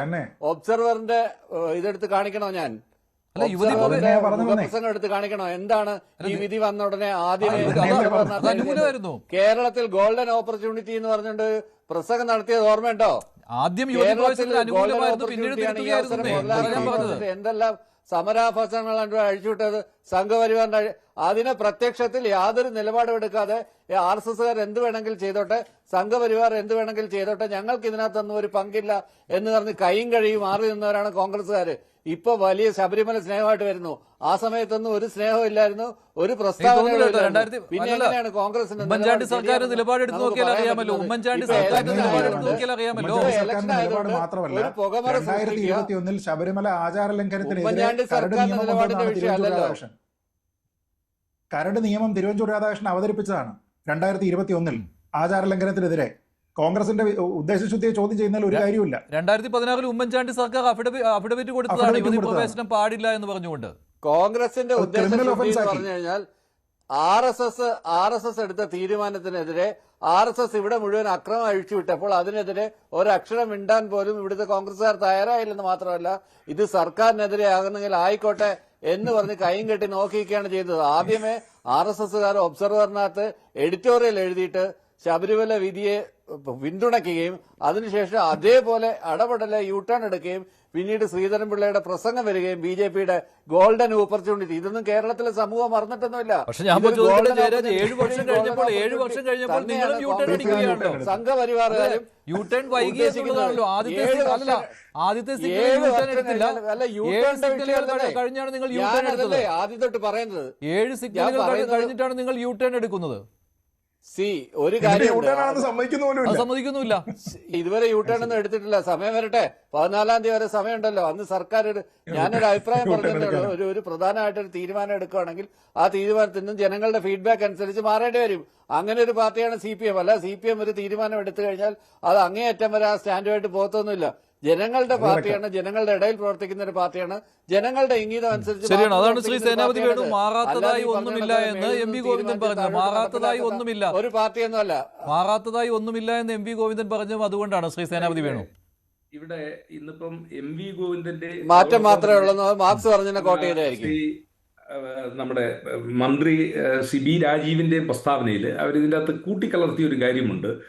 എന്താ പറഞ്ഞ സാമൂഹികമായ അനാചാരങ്ങൾക്കെതിരെ കൂടിയുള്ള ഒരു സാമൂഹിക മാറ്റത്തിന് വേണ്ടിയുള്ള. ഇപ്പോൾ നമുക്കറിയാം, കേരളത്തിൽ ഏറ്റവും വലിയ നവോത്ഥാന നായകർ ശ്രീനാരായണ ഗുരു, ചട്ടമ്പി സ്വാമികൾ, അല്ലെങ്കിൽ ആധുനിക കാലഘട്ടത്തിൽ വന്ന മന്നത്ത് പത്മനാഭൻ, മഹാനായ അയ്യങ്കാളി, ഇവരെല്ലാം സാമൂഹിക അനാചാരങ്ങൾക്കെതിരെ ക്ഷേത്രപ്രവേശനത്തിന് വേണ്ടി സമരം ചെയ്തവരാണ്. വൈക്കത്ത് വഴി നടക്കാൻ ഉള്ള സ്വാതന്ത്ര്യത്തിന് വേണ്ടി സമരം ചെയ്തവരാണ്. ഈ സമരത്തിൽ എവിടെയെങ്കിലും നമ്മൾ മനസ്സിലാക്കേണ്ടത്, ഇവരിപ്പോൾ പറയുന്ന സാമൂഹികമായ അനാചാരം, ഈ സമരത്തിൽ എവിടെയെങ്കിലും ഏതെങ്കിലും ഒരു സാമൂഹിക പരിഷ്കർത്താവ് ഹൈന്ദവ സമൂഹത്തിൽ നിന്നുള്ള ആരെങ്കിലും ശബരിമലയിലെ സ്ത്രീ പ്രവേശനം എന്ന ഒരു ആവശ്യം ഏതെങ്കിലും ഒരു കാലഘട്ടത്തിൽ കേരളത്തിന്റെ നവോത്ഥാന പ്രക്രിയയിൽ ഏതെങ്കിലും ഒരു കാലഘട്ടത്തിൽ ഉന്നയിച്ചതായിട്ട് നമ്മൾ എവിടെയെങ്കിലും വായിച്ചിട്ടുണ്ട്? എന്തുകൊണ്ടാണ് അവരൊക്കെ ഈ കാര്യത്തിൽ അജ്ഞരായതുകൊണ്ടോ അല്ലെങ്കിൽ അവർക്ക് ഈ കാര്യത്തിൽ ബോധമില്ലാത്തത് കൊണ്ടാണ്? കാരണം അത് ഒരു സാമൂഹിക അനാചാരമല്ല. ഇവിടെ മുമ്പ് സൂചിപ്പിച്ച പോലെ, ശ്രീജിത്ത് പണിക്കർ പറഞ്ഞ പോലെ, ഒരു അൺടച്ചബിലിറ്റിയുടെ ആംഗിളിലേക്ക് പോകുന്ന ഒന്നല്ല. അത് കേവലം വിശ്വാസത്തിന്റെ ഭാഗമാണ് എന്നുള്ളത് കൊണ്ടാണ്. കായലിൽ പട്ടിക നിരത്തി ആ ബെഞ്ചിട്ട് വള്ളത്തിന് മുകളിൽ പട്ടിക നിരത്തി കായൽ സമ്മേളനം നടത്തിയ പണ്ഡിറ്റ് കറുപ്പിനെ പോലുള്ള ആളുകൾ സാമൂഹിക അനാചാരങ്ങൾക്കെതിരെ പോരാടിയവരാ. ഏതെങ്കിലും ഒരു സാമൂഹിക നേതാവ് ഹൈന്ദവ സമൂഹത്തിലെ സന്യാസിമാരാണെങ്കിലും സാമൂഹിക പരിഷ്കർത്താവരാണെങ്കിലും ആരെങ്കിലും ഇങ്ങനെ ഒരു കാര്യം പരാമർശിച്ച് കണ്ടിട്ടുണ്ടോ? കാരണം അതൊരു അനാചാരത്തിന്റെ ഭാഗമല്ല, അതൊരു വിശ്വാസത്തിന്റെ ഭാഗമാണ്. ആ വിശ്വാസത്തിന്റെ ഭാഗം അത് നൂറ്റാണ്ടുകളോ സഹസ്രാബ്ദങ്ങളോ ആയി അയ്യപ്പനിൽ വിശ്വസിക്കുന്ന ഹൈന്ദവ വിശ്വാസികളായ ആളുകൾ, മറ്റാളുകളും വിശ്വസിക്കുന്നുണ്ടാകാം, അവർ തുടർന്ന് വരുന്നതാണ്. ആ തുടർന്ന് വരുന്നത്, അത് തുടർന്ന് പോകുന്നത് ആർക്കും ബുദ്ധിമുട്ടുള്ള ഒരു കാര്യമല്ലല്ലോ. അത് CPMകാർക്കും അറിയാം. ഇവിടെ ഇപ്പോൾ ജയരാജ് സാറിനെ പോലുള്ള ആളുകൾ എത്ര കാഷ്വൽ ആയിട്ടാണ് ഈ കാര്യത്തിൽ ഒരു മറുപടി പറയുന്നത്. ജനങ്ങൾക്കിടയിൽ പ്രവർത്തിക്കുന്ന പാർട്ടിയാണ്, അതുകൊണ്ട് ഞങ്ങൾ ജനാഭിപ്രായത്തിന്റെ പേരിൽ. സാർ, അതുകൊണ്ടാണ് ചോദിച്ചത്, 8 കൊല്ലമായല്ലോ ഈ വിധി വന്നിട്ട്, 7 കൊല്ലം കഴിഞ്ഞല്ലോ, എന്തേ ജനാഭിപ്രായം ഇതുവരെയും സാംശീകരിക്കാൻ നിങ്ങൾക്ക് കഴിഞ്ഞില്ലേ? അവിടെ ഞങ്ങൾ ചോദിക്കുന്ന ഒരൊറ്റ ചോദ്യമേ ഉള്ളൂ, അത് യെസ് ആണോ നോ ആണോ? നിങ്ങൾ യുവതി പ്രവേശനത്തെ അവിടെ അനുകൂലിക്കുന്നവരാണോ അല്ലെങ്കിൽ വേണ്ട എന്നുള്ളതാണ്. ആ വാക്ക് പറഞ്ഞു കഴിഞ്ഞാൽ പിന്നെ ഈ പ്രശ്നം ഇവിടെ അവസാനിക്കില്ലേ, വേറെ കാര്യങ്ങളൊന്നുമില്ലല്ലോ. അപ്പോൾ ഇത് ഇപ്പം നിങ്ങളുടെ ഈ നിലപാട് എന്ന് പറഞ്ഞു കഴിഞ്ഞാൽ അത് കേരളത്തിലെ പൊതുസമൂഹത്തെ വല്ലാതെ തെറ്റിദ്ധരിപ്പിക്കുന്ന ഒന്നാണ് എന്നുള്ള കാര്യത്തിൽ തർക്കമില്ല. അതുകൊണ്ട് അടുത്ത മാസം 14-ാം തീയതി വരെയാണല്ലോ സമയം പറഞ്ഞിരിക്കുന്നത്. CPM നിലപാട് എത്രയും പെട്ടെന്ന് പറഞ്ഞു കഴിഞ്ഞാൽ അത് കേരളത്തിലെ പൊതുസമൂഹം അംഗീകരിക്കും എന്നുള്ള കാര്യത്തിൽ തർക്കമില്ല. അതല്ലെങ്കിൽ 2019 എങ്ങനെയാണോ കേരളത്തിലെ ജനങ്ങൾ നിങ്ങൾക്കെതിരെ വിധി എഴുതിയത്, അതിന്റെ തനിയാവർത്തനം ഉണ്ടാകുമെന്നുള്ള കാര്യത്തിൽ ഒരു തർക്കവുമില്ല. ഓരോ ദിവസം എല്ലാ അയ്യപ്പന്റെ പേരിലാണോ നടത്തുന്നത് ആഗോള അയ്യപ്പ സംഗമം? UDF ആഗ്രഹിക്കുന്നത് നിലപാടിൽ മാറ്റം വരുത്തരുത് എന്നാണല്ലോ. യുവതീ പ്രവേശനത്തെ അനുകൂലിക്കണം സംസ്ഥാന സർക്കാർ എന്നാണ് UDFന്റെ മനസ്സിലിരിപ്പ്. എന്നാലേ നിങ്ങൾക്ക് സുവർണാവസരം കിട്ടുകയുള്ളൂ.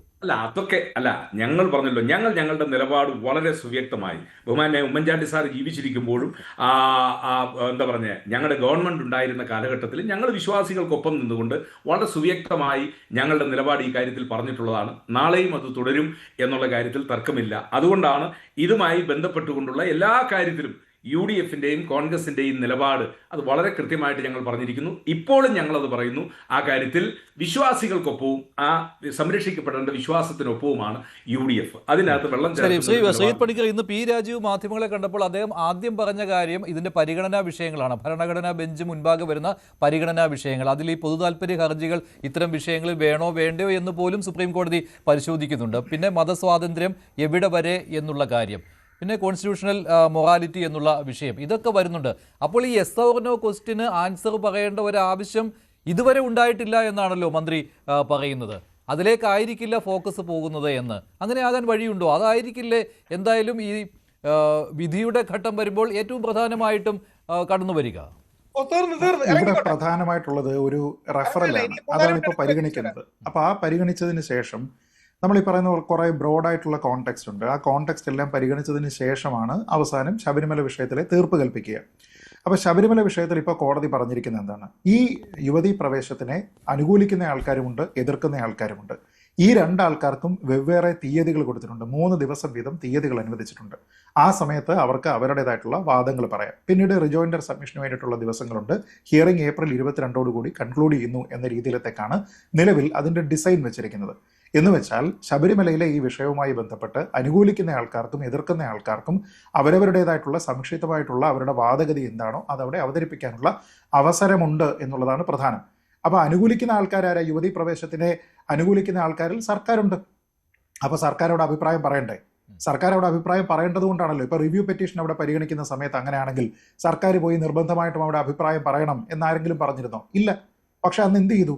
നമ്മൾ ആ വിധി ആദ്യം വന്നിരുന്ന വിധിക്കൊപ്പമായിരുന്നത് കൊണ്ട് അതിനെ റിവ്യൂ ചെയ്യുന്ന നടപടിയോട് നമുക്ക് താല്പര്യമില്ല എന്നതുകൊണ്ട് നമ്മൾ ഇവിടെ നിന്ന് ജയ്ദീപ് ഗുപ്തയ്ക്ക് പൈസയും കൊടുത്തിട്ട് അവിടെ വിട്ടു.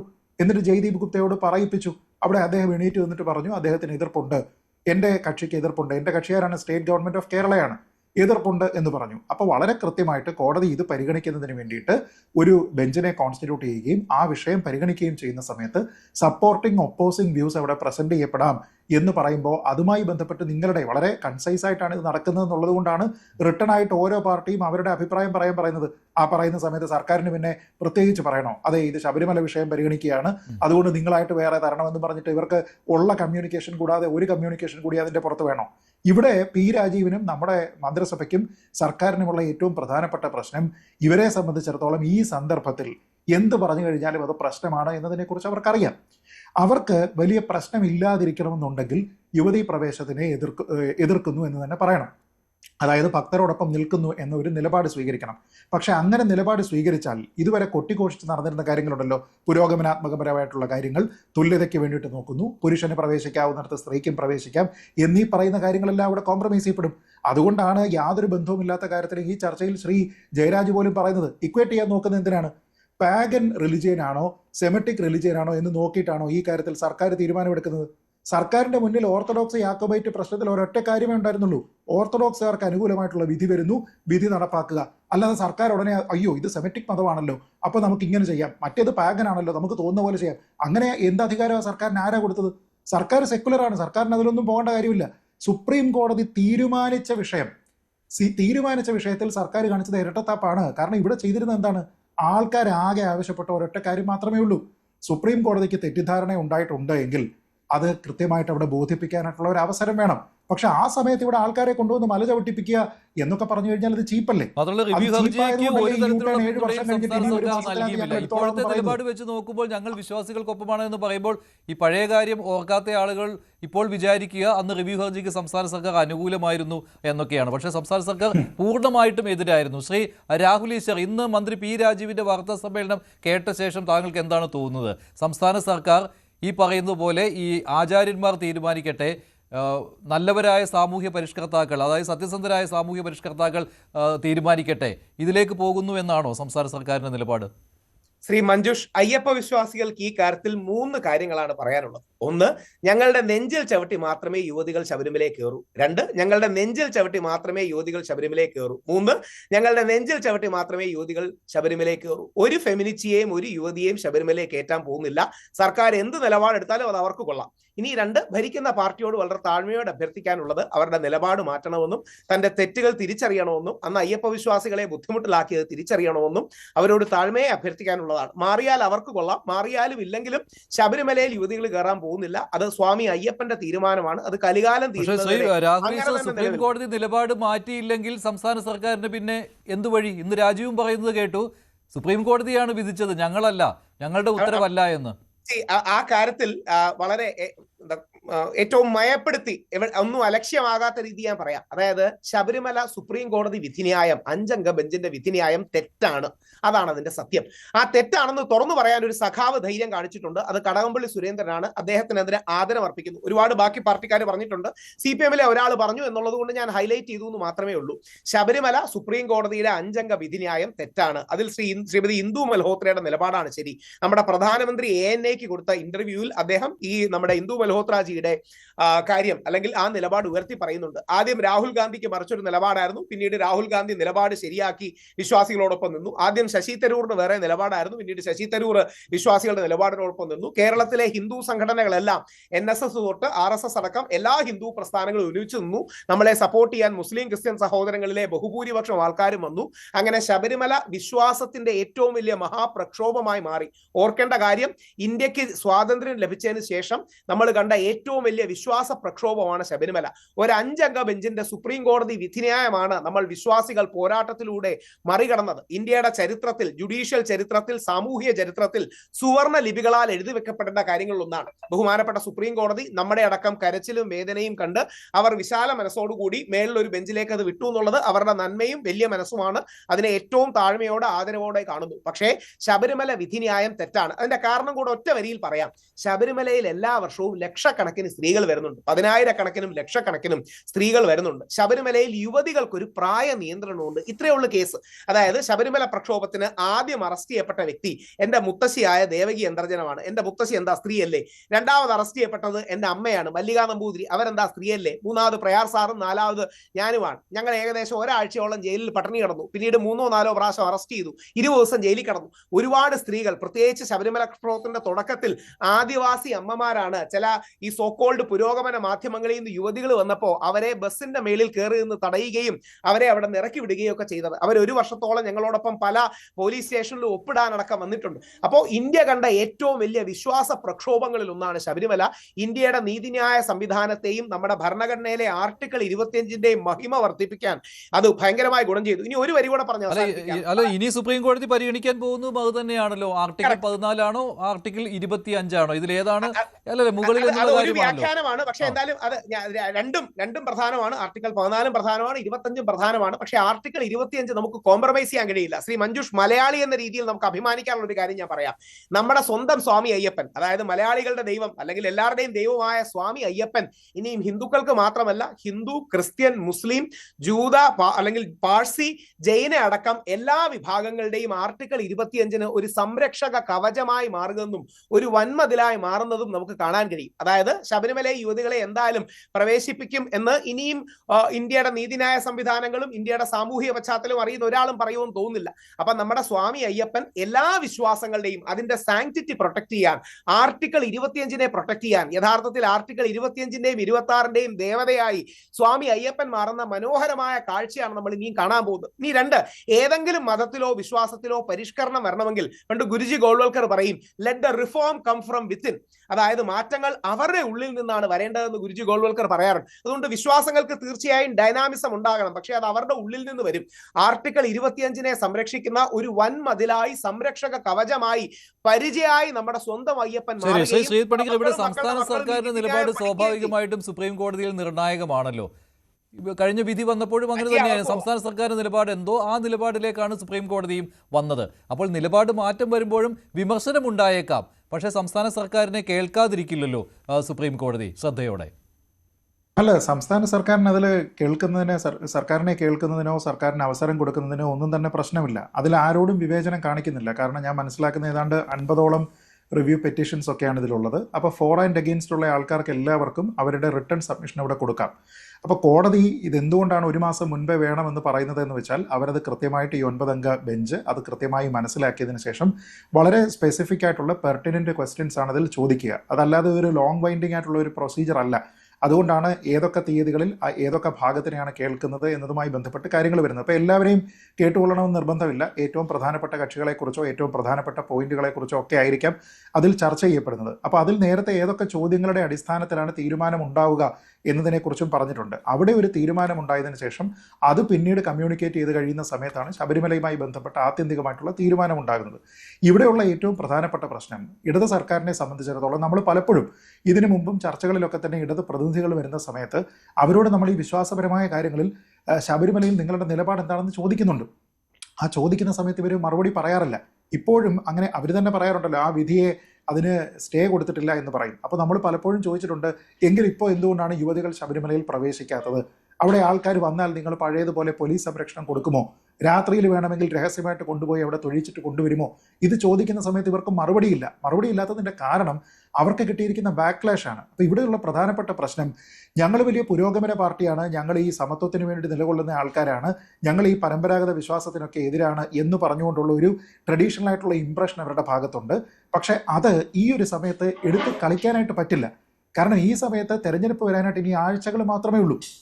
ഈ സമയത്ത് നമുക്കറിയാം, ആഗോള അയ്യപ്പ സംഗമം നടത്തുമ്പോൾ തന്നെ അവരുദ്ദേശിച്ചത് ശബരിമലയിലെ പ്രധാനപ്പെട്ട 3 കീ ഏരിയകളിലെ ഡിസ്കഷൻ ആയിരുന്നില്ല. മറിച്ച് NSSന്റെയും SNDPയുടെയും KPMSന്റെയും ഉൾപ്പെടെ ഇവിടെയുള്ള വിവിധ ജാതി വിഭാഗങ്ങളിലുള്ള ആൾക്കാരെ ഒന്നിച്ച് മുഖ്യമന്ത്രിക്കൊപ്പം ഒരു വേദിയിൽ കൊണ്ടുവന്ന് തെരഞ്ഞെടുപ്പിനുള്ള ആദ്യത്തെ പിച്ചായിരുന്നു ആ ചെയ്തിരുന്നത്. അപ്പോൾ ഇവർ നോക്കുന്നത് എന്താണ്? ഇതിൽ വിശ്വാസികളായിട്ടുള്ള ആൾക്കാർ നിരവധിയുണ്ട്, അവരെ എല്ലാം തന്നെ ഒന്നിച്ച് നിർത്തുക എന്നുള്ളതാണ്. പക്ഷെ ഇപ്പോൾ വന്നു പെട്ടിരിക്കുന്ന ട്രാപ്പ് എന്ന് പറയുന്നത് അടുത്ത 1 മാസത്തിനകത്ത് ഇവരുടെ അഭിപ്രായം എന്താണെന്നുള്ളത് പറയണം. അത് അഴകുഴമ്പൻ നിലപാടാവാൻ പറ്റില്ല. ഞങ്ങൾക്ക് അതുകൊണ്ട് ഇതുകൊണ്ട് അത് പറ്റില്ല. അങ്ങനെ പറഞ്ഞു കഴിഞ്ഞാൽ അതിന് യാതൊരു വിധത്തിലുള്ള പ്രസക്തിയുമില്ല. ഇവിടെ മറ്റുള്ള ആൾക്കാരപ്പോൾ അവരെ അറ്റാക്ക് ചെയ്യും. ആരറ്റാക്ക് ചെയ്യും? BJP അറ്റാക്ക് ചെയ്യും, കോൺഗ്രസ് അറ്റാക്ക് ചെയ്യും, ഇവിടുത്തെ സമുദായ സംഘടനകൾക്കും അറ്റാക്ക് ചെയ്യല്ലാതെ മാർഗ്ഗമില്ല. ഇപ്പോൾ NSS തന്നെ ഇന്ന് പറഞ്ഞു, നമുക്കറിയാം കഴിഞ്ഞ കുറേ കാലമായിട്ട് NSS ഇപ്പോൾ പിണറായി വിജയൻ സർക്കാരുമായിട്ട് അടുക്കുന്നുണ്ട്. SNDPക്ക് നല്ല ബന്ധമുണ്ട്. പക്ഷേ ഇവരുടെ രണ്ടുപേരുടെയും ശബരിമല വിഷയത്തിലുള്ള നിലപാട് എന്തായിരുന്നു? ഇതിൻ്റെ രണ്ടിൻ്റെയും നേതാക്കന്മാർ പറഞ്ഞിരുന്ന കാര്യം എന്താണ്? ഇന്ന് തന്നെ ശ്രീ സുകുമാരൻ നായരുടെ പ്രസ്താവന വന്നില്ലേ? അദ്ദേഹം പറയുന്നത് എന്താ? ഇത് കോംപ്രമൈസ് ചെയ്യുന്ന കാര്യമല്ല എന്നാണ്. എന്ന് വെച്ച് കഴിഞ്ഞാൽ അതുമായി ബന്ധപ്പെട്ട് പരാശരൻ എന്ന് പറയുന്ന പ്രഗത്ഭനായ വക്കീലിനെ സുപ്രീം കോടതിയിൽ കൊണ്ടുപോയി വാദിപ്പിച്ചത് NSS ആണ്. അപ്പോൾ അങ്ങനെ ചെയ്തിരിക്കുന്ന ഒരു പാർട്ടി, അങ്ങനെയുള്ള ഒരു ഗ്രൂപ്പിനെ സംബന്ധിച്ചിടത്തോളം അതൊരു നോൺ നെഗോഷ്യബിൾ കാര്യമാണ്. അപ്പോൾ ആരുടെയൊക്കെ വെറുപ്പ് സമ്പാദിക്കാം? സാമുദായിക സംഘടനകളുടെ വെറുപ്പ് സമ്പാദിക്കാം. ഇവിടെയുള്ള വിശ്വാസത്തിൽ അധിഷ്ഠിതമായിരിക്കുന്ന ആൾക്കാരെ ഓൾറെഡി വെറുപ്പിച്ചു. നമുക്കറിയാമല്ലോ, ശബരിമലയിലെ സ്വർണ്ണക്കൊള്ളയുമായി ബന്ധപ്പെട്ട് അവരെ ഓൾറെഡി വെറുപ്പിച്ചു. അപ്പോൾ അവരെ ഇനി കൂടുതൽ വെറുപ്പിക്കണോ? ഈ ഒരു കാര്യമാണ് ചിന്തിക്കാനുള്ളത്.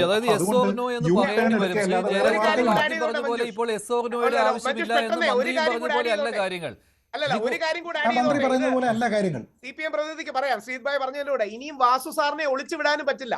അതായത് വാസു സാറ് കഴിഞ്ഞ തവണ ആരും അറിയാതെ പത്മകുമാർ സാറിനെ പോലും മറികടന്ന് അഫിഡവിറ്റിൽ എഴുതാത്ത കാര്യങ്ങൾ പറയാൻ മുഖ്യമന്ത്രി ഡൽഹിയിലേക്ക് അയച്ചു. എന്നിട്ട് അഫിഡവിറ്റിൽ എഴുതാത്ത വാദങ്ങൾ പോലും സുപ്രീം കോടതി പറഞ്ഞു തോപ്പിക്കാൻ നോക്കി.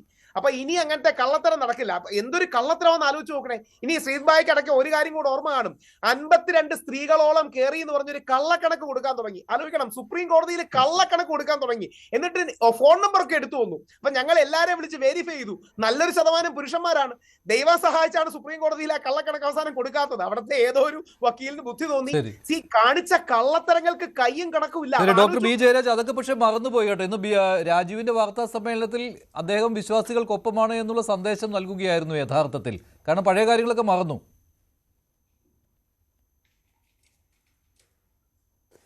കള്ളക്കണക്കിന്റെയും കള്ളത്തരത്തിന്റെ കാര്യമൊക്കെ പറയുന്നുണ്ടെങ്കിൽ പ്ലാൻ എ ഇല്ലെങ്കിൽ പ്ലാൻ ബി നടപ്പിലാക്കുമെന്നും രക്തം തുള്ളിയായിട്ട് അവിടെ വീഴ്ത്തുമെന്നൊക്കെ പറഞ്ഞത് ഇവിടെ കേരളത്തിലുള്ള ജനങ്ങള് കണ്ടോണ്ടിരുന്നതാണ്, ലൈവായിട്ട് കണ്ടോണ്ടിരുന്നതാണ്. അതൊന്നും രാഹുൽ ഈശ്വർ മറക്കരുത്. പറയുമ്പോൾ വലിയ ന്യായങ്ങളൊക്കെ പറയുമ്പോൾ അതൊന്നും മറക്കരുത്. അത് സ്വന്തം കാര്യം നേടാൻ വേണ്ടി ഏതറ്റം വരെ പോകും എന്നുള്ള രീതിയിലാണ് നടന്നത്. ചിലപ്പോൾ ഇനിയും ആർക്കെങ്കിലും എതിരെ ഡിഫൈമേഷന് വീഡിയോ ചെയ്യുമ്പോൾ വീണ്ടും അകത്ത് കിടക്കേണ്ടി വരും. അതൊരു പരിപാടി ആകുമ്പോഴത്തേക്കും അവിടെ സത്യാഗ്രഹം കിടക്കുകയോ കിടന്ന് കരയുകയോ മോങ്ങുകയോ അവിടെ ചെന്നിട്ട് പുരുഷ സംരക്ഷണ സമിതി ഉണ്ടാക്കുകയോ, that is up to you. അതല്ലല്ലോ ഇവിടുത്തെ വിഷയം. ഇതല്ലല്ലോ വിഷയം. താങ്കളുടെ നിലപാട് മാറ്റങ്ങൾ കേരള സമൂഹം ധാരാളം കണ്ടിട്ടുണ്ട്. അപ്പൊ അതിന്റെ ക്രെഡിബിലിറ്റിയെ കുറിച്ചൊന്നും താങ്കൾ എന്നോട് പറഞ്ഞ് ബോധ്യപ്പെടുത്താൻ നിൽക്കേണ്ട. കേരള എല്ലാത്തിലും നിലപാടുകൾ മാറ്റമുണ്ട്. താങ്കൾ ഒരേ സമയം തന്നെ ജമാഅത്തെ ഇസ്ലാമിയുടെ വേദിയിലും പോകും, ഒരേ സമയം തന്നെ RSSന്റെ വേദിയിലും പോകും. ഇന്നത്തെ ഗുരുജി ഗോൾവാർക്കറിനെ കൊണ്ട് പറഞ്ഞങ്ങോട്ട് നാക്കെടുത്തത് പോലെ ഒരേ സമയം തന്നെ താങ്കൾ എല്ലാ സ്ഥലത്തും പോകും. അതവിടെ നിൽക്കുക. താങ്കളുടെ ക്രെഡിബിലിറ്റിയെ കുറിച്ചുള്ള കാര്യങ്ങൾ അതല്ലല്ലോ ഇവിടെ ചർച്ച ചെയ്യേണ്ടുന്നത്. അതല്ലല്ലോ ഇവിടെ ചർച്ച ചെയ്തുകൊണ്ടിരുന്നത്. ഇത് MCQ അല്ല, ഇത് ഒബ്ജക്റ്റീവ് ടൈപ്പ് ക്വസ്റ്റ്യൻ അല്ല, എസ് ഓർ നോ പറയാനായിട്ട്. പഠിച്ചതിന് ശേഷം 14-ാം തീയതി യുവതി പ്രവേശനത്തെ അനുകൂലിക്കുകയാണോ എതിർക്കുകയാണോ ഇക്കാര്യത്തിൽ എസ് ഓർ നോ അല്ലാതെ പിന്നെ എന്താണ്? കാരണം അനുകൂലിക്കുകയാണ്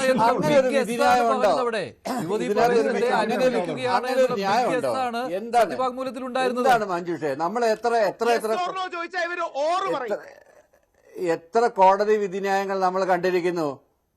പക്ഷേ കോടതി വിധിയിൽ 28-29 പേജുകളിൽ കൃത്യമായിട്ട് ഒന്നാമത്തെ റെസ്പോണ്ടന്റായ സംസ്ഥാന സർക്കാരിന്റെ നിലപാട് മാറ്റത്തെ കുറിച്ചാണ് അന്ന് സുപ്രീം കോടതി വിധിന്യായത്തിൽ പറഞ്ഞിരിക്കുന്നത്.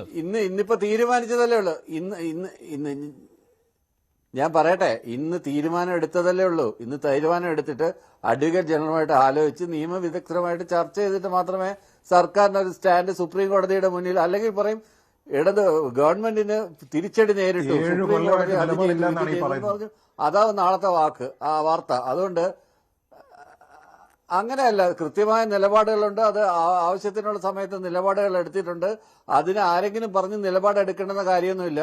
പക്ഷെ ഞാൻ നേരത്തെ പറഞ്ഞതുപോലെ, തുടക്കത്തിൽ ഞാൻ പറഞ്ഞതുപോലെ, ജനങ്ങളുടെ ഇടയിൽ പ്രവർത്തിക്കുന്ന ഒരു പാർട്ടിയാണ്. ജനങ്ങളിൽ നിന്ന് ഡയറക്റ്റ് ഫീഡ്ബാക്ക് സ്വീകരിച്ചിട്ട് മാത്രമാണ് ഇതിന്റെ പ്രോഗ്രാമും പ്രൊസീജിയറും ഒക്കെ മുന്നോട്ട് പോകുന്നത്. അതുകൊണ്ട് ചിലപ്പം പ്രായോഗികമായ നിലപാടെടുക്കേണ്ട സമയത്ത് പ്രായോഗിക നിലപാടെടുത്തു കഴിഞ്ഞാൽ ആ നിലപാടിന്റെ മലക്കം മറിച്ചിലായിട്ടൊന്നും കാണേണ്ടുന്ന കാര്യമില്ല. അതുകൊണ്ടാണ് ഞാൻ തുടക്കത്തിൽ തന്നെ പറഞ്ഞത്, ചിലപ്പോൾ ഈ നയമായിട്ട് തന്നെ മുന്നോട്ട് പോകാൻ അത് എന്തായാലും അതാണ് പാർട്ടിയുടെ ഒരു ലൈൻ എന്ന് പറയുന്നത്. ശരി, ശ്രീ സേനാപതി വേണു, നിങ്ങളും പല കാര്യങ്ങളിലും നിലപാടുകൾ മാറ്റിയിട്ടുള്ളതാണ്. അതുകൊണ്ട് CPM-ന്റെ നിലപാട് മാറ്റത്തെ അങ്ങ് ക്ഷമിച്ചു കളയൂ. ശരി, സേനാപതി വേണു. പാർട്ടി എന്ന നിലയിൽ ഞങ്ങൾ എടുത്തിരിക്കുന്ന നിലപാട് തുടക്കം മുതൽ അതൊരേ നിലപാട് തന്നെ എടുത്തിരിക്കുന്നു. ആ നിലപാട് ഇപ്പോഴും തുടരും. അത് ശബരിമലയിലെ ആചാരങ്ങളും വിശ്വാസങ്ങളും സംരക്ഷിക്കപ്പെടണം എന്നുള്ളതാണ്. ആ നിലപാട് അത് ഞങ്ങൾ സത്യവാങ്മൂലത്തിലും പറഞ്ഞിരിക്കുന്നു, ഞങ്ങളുടെ പാർട്ടിയുടെ നിലപാടിലും പറഞ്ഞിരിക്കുന്നു. ഇന്ന് പ്രതിപക്ഷ നേതാവ് എടുത്തു ചോദിച്ചൊരു ചോദ്യമുണ്ട്. ഇവിടെ ഒബ്ജക്റ്റീവ് ടൈപ്പ് എന്നുള്ളതല്ലല്ലോ. പ്രവേശനം, യുവതി പ്രവേശനം നിങ്ങൾ അനുകൂലിക്കുന്നു അല്ലെങ്കിൽ എതിർക്കുന്നു? അതിനൊരു മറുപടി പറയണത് വേണ്ടണം എന്നുള്ളൊരു മറുപടി അല്ലല്ലോ. ഈ മറുപടി അത് വിത്തിൻ 30 days അത് പറഞ്ഞേ മതിയാവൂ. അതല്ല ഞങ്ങളുടെ സത്യവാങ്മൂലത്തിന്റെ ഖണ്ഡിക 4 വായിച്ചു നോക്കിക്കഴിഞ്ഞാൽ നിങ്ങൾക്ക് അങ്ങനെ വ്യാഖ്യാനിക്കാം. അത് അവസാനത്തെ അതിന്റെ പ്രയർ നോക്കിക്കഴിഞ്ഞാൽ ഇങ്ങനെ എന്നൊന്നും കേരളത്തിലെ നിയമമന്ത്രിക്ക് പറഞ്ഞൊഴിയാനായിട്ട് കഴിയത്തില്ല. അവർ നിലപാട് സ്വീകരിക്കേണ്ടതായിട്ട് വരും. ആ നിലപാട് സ്വീകരിക്കുമ്പോൾ അവർ ഇതുവരെ പറഞ്ഞിരിക്കുന്ന മുഴുവൻ കാര്യങ്ങളെയും അപ്പാടെ വിഴുങ്ങേണ്ടി വരും എന്നുള്ള കാര്യത്തിൽ തർക്കമില്ല. അപ്പോൾ കമ്മ്യൂണിസ്റ്റുകാരുടെ പുരോഗമനവാദവും എന്താ പറഞ്ഞ ജനാധിപത്യവാദവും അല്ലെങ്കിൽ തുല്യതയ്ക്കുള്ള വാദഗതികൾ അതൊക്കെ ഈ കേസിൽ വരുമ്പോൾ അതെല്ലാം കമ്മ്യൂണിസ്റ്റുകാരൻ മാറ്റിവെക്കേണ്ടി വരും എന്നുള്ള കാര്യത്തിൽ ഒരു തർക്കവുമില്ല. അതുകൊണ്ട് എന്താണ് കേരളത്തിലെ പൊതുസമൂഹത്തോട് നിങ്ങൾ പറയേണ്ടത് എന്നുള്ള കാര്യം അത് ഡോക്ടർ ജയരാജ് ഉൾപ്പെടെയുള്ള ആളുകൾ പറഞ്ഞേ മതിയാവൂ. അതല്ലാതെ ഞങ്ങൾ ഇനി ജനങ്ങളുടെ ഇടയിൽ പ്രവർത്തിക്കുന്നു, അങ്ങനെയാണെങ്കിൽ ഇപ്പൊ ബംഗ്ലാദേശിൽ നടന്ന പോലെ ഒരു റഫറൻഡം നമുക്ക് നടത്താമല്ലോ. ജനങ്ങളുടെ ഇടയിൽ നിങ്ങൾ ക്വസ്റ്റ്യനുമായിട്ട് ആളുകൾ പോകുന്നുണ്ടല്ലോ വീടുകളിൽ കൂടെ, ഒരു ക്വസ്റ്റ്യൻ ലെയറുമായിട്ട് അങ്ങ് പോവുക, എന്താണ് ജനങ്ങളുടെ അഭിപ്രായം ഈ റഫറണ്ടത്തിൽ, അങ്ങനെ വേണമെങ്കിൽ നമുക്ക് ചെയ്യാമല്ലോ. അതൊന്നും ഈ കാര്യത്തിൽ പറ്റുന്നതല്ല.